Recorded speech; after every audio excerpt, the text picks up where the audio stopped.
Hello and thank you for tuning in to Millennium Movies. So today's video I'm going to be talking about the possibility of us getting an It Chapter 3 or an It prequel or even an It spin-off movie.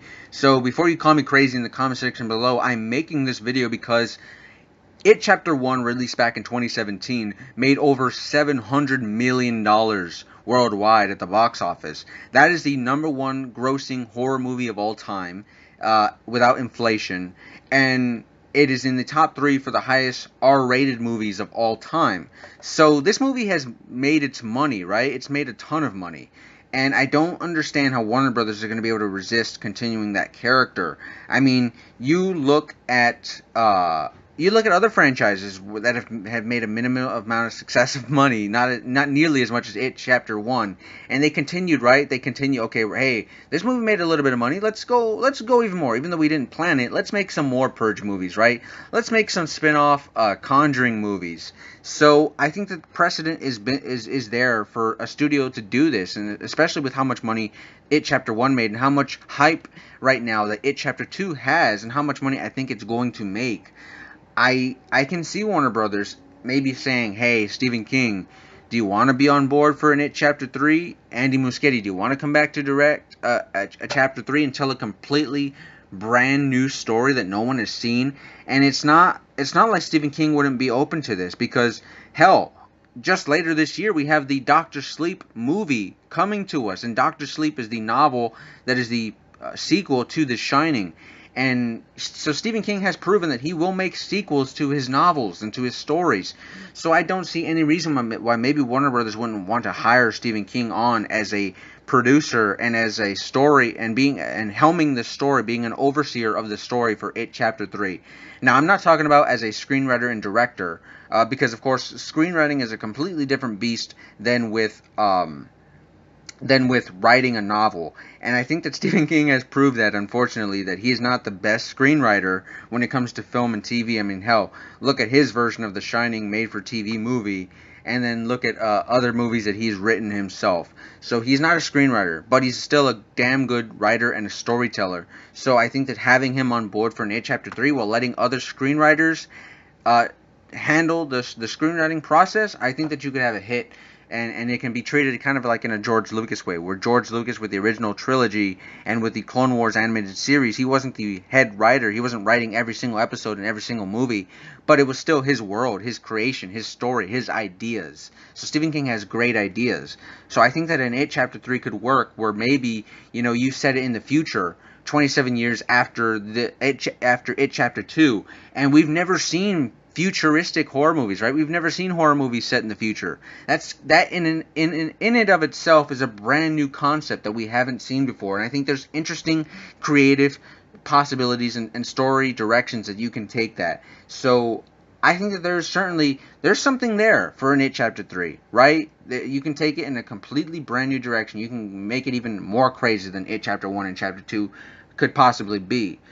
You could center the story around something. This is going to be a little bit of spoilers here, actually big spoilers here if you don't know what happens in It Chapter 2 or what happens in the It novel, but basically only 5 members of the Losers Club come out alive. We unfortunately lose Eddie Kaspbrak and we lose Stan as well. So only 5 of the losers come back. So It Chapter 3, let me get this out of the way real quick first. I don't think there's any possibility of us getting a spinoff, because I don't see how you can only focus on one member of the Losers Club.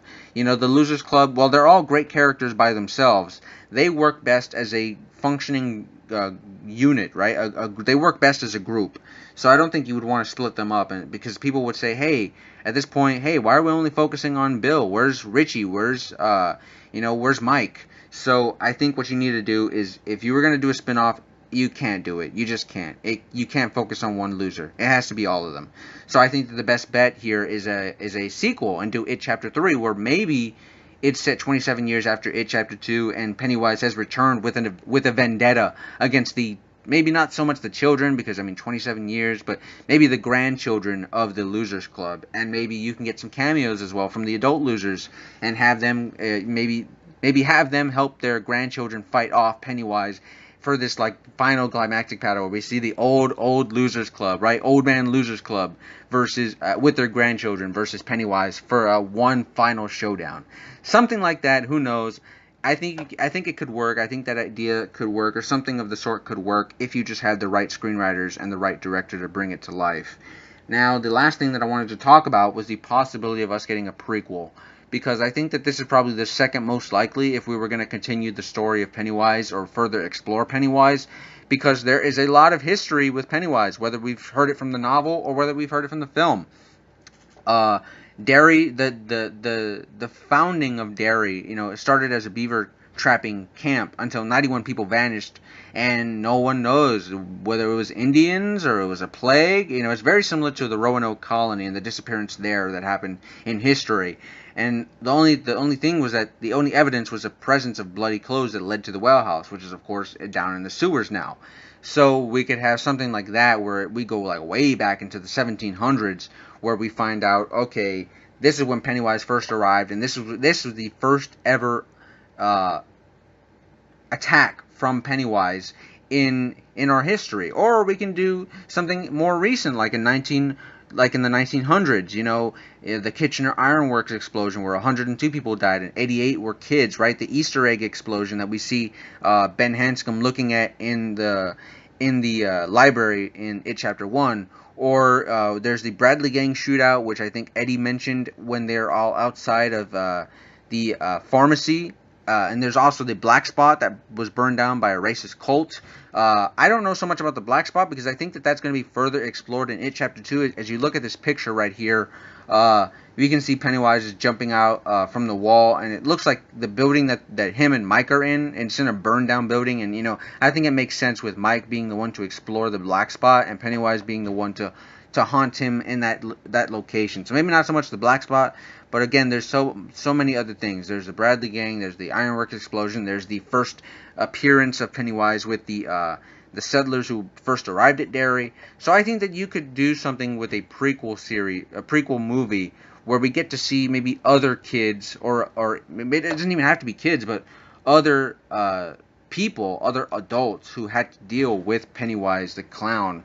And just, I would love to see a story set in the 1700s, 1800s, 1900s with Pennywise, and let him have as much fun as he wants to. Maybe we could even see a bit of the backstory to Bob Gray, right? Because we see that in the It Chapter 2 novel trailer as well, where we see that Beverly is looking at the photos of Mrs. Kirsch, and she's like, oh, my father joined the circus. And of course we know that that's just Pennywise playing some games with Beverly's head, because of course, the father-daughter relationship that Beverly had, the abusive one that she had with her father. So Pennywise is just tapping into her fears. But still, Bob Gray is a name that Pennywise uses to refer to himself as.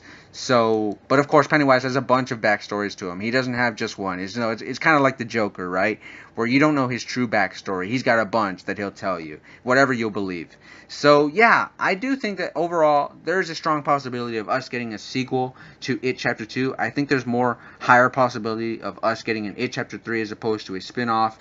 We could maybe get a prequel, but I think most likely what it would be, if anything, who knows? We might not get any of this. This is just all, possibility that I'm talking about. So I don't know anything. I haven't heard anything. This is just my thoughts and speculation. But yeah, I'd love to hear what you guys have to say. What would you be open to, a spin-off or a prequel or a sequel? Let me know in the comment section below. I'd love to have a conversation with you guys about this. And let me know how hyped you are for It Chapter 2. Man, I can't wait for that movie to come out. But anyways, guys, if you like movie news, videos like this, movie speculation videos and breakdowns like the ones I have on my channel, then you might want to consider subscribing. I'd love to have you along for the ride. But until next time, guys, this has been Millennium Movies, and I will see you all very soon.